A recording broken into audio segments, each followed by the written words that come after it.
Well, hello and welcome to Bloomberg Quint. We are in conversation with the management of L&T Finance. Mr. Dinanath Dubhashi, the managing director and CEO of the company, joins us. Sir, thank you so much, first of all, for taking the time out and speaking to us. I just wanted to know, for the benefit of our viewers, could you help us understand what are the details of this issue, and more specifically, why this timing? Sure. So the issue, non-convertible debenture issue, is for totally 1500 crores, which is 500 crores base issue and 1000 crores of green shoe option. The tenor of the issue is between 37 months to 10 years, and coupons varying from 9.1% to 9.35%. The issue is rated AAA by 3 rating agencies. The purpose of the issue is very important. As you would know, we managed the so-called crisis of Q3 pretty well. Our liquidity remained comfortable, our growth remained good, our NIMs remained good. Having said that, every crisis till now, whether it is demonetization, it was GST, or it was RERA, we have dealt with the crisis, but at the same time we have learnt some learnings from the crisis, and we have changed our strategies accordingly. So the learning we have learned from this crisis is that your funding options should be more diversified. Even though our balance sheet is very strongly funded by market borrowings as well as banks, and we are one of the sort of a company which gets these funds in a preferred manner. We think that it is important that over the next 2 to 3 years, these funding sources should be diversified by retail NCDs, by maybe at the right time ECBs or masala bonds. The retail NCD, this issue, though it is just 1500 crores, our total balance sheet size, as you know, is more than 90,000 crores. So it is less than 2% of our balance sheet size, but should be seen as just a step towards a long-term strategy of 2 to 3 years of diversifying. And when you are building something long-term, when you are building something which is sustainable, timing is not a problem. Absolutely, sir. Also, could you help us understand these funds that you look to raise, about close to 1500 crores, like you mentioned, which segment of the business would it cater to, or which are the segments that you look to, scale up with the help of these funds? So overall, I mean, actually, you don't take any particular fund and put it in a particular use, but overall, our focus is towards retailization, and hence the balance sheet will, just about 3 years back, our rural plus housing together was less than 25% or less than 30%, and today it has already reached 50%. So as we go ahead, this percentage will continue to slowly increase. So in a way, the additional funds raised will always majority go to rural and housing sector.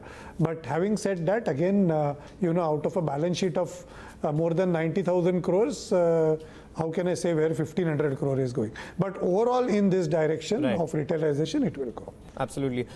Sir, I remember speaking to you not a whole while back, and you'd mentioned that the situation currently is more of a crisis of confidence and not the crisis of funds.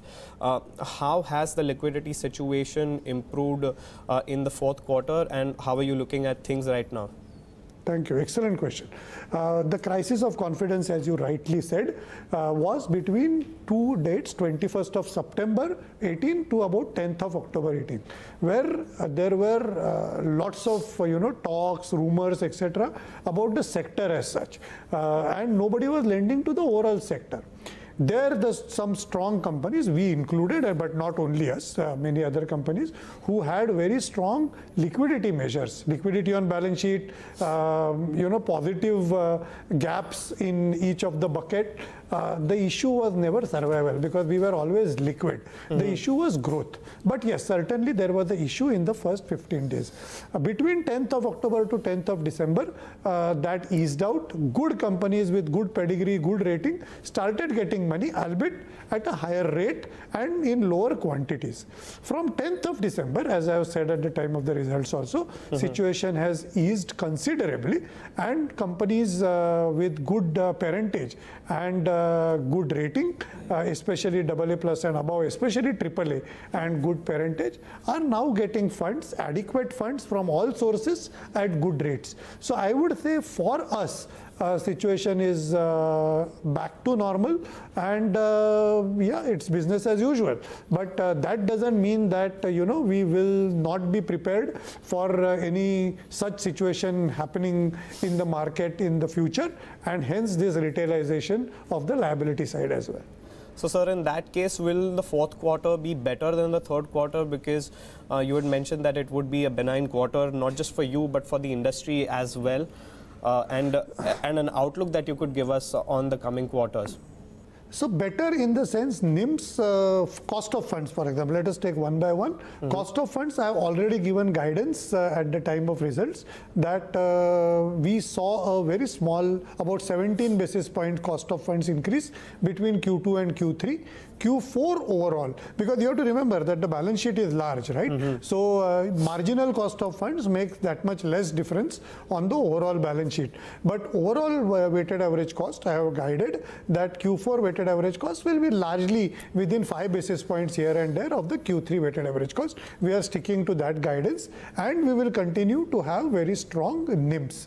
So that certainly is what it looks like in Q4, definitely. So lastly, there have been media reports very recently that your company is eyeing acquisition in order to boost the retail strategy. Any update, any confirmation that you could give us? So yes, as I have said that retailization is our focus.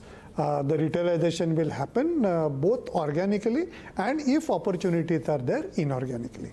I can definitely confirm that opportunities are there.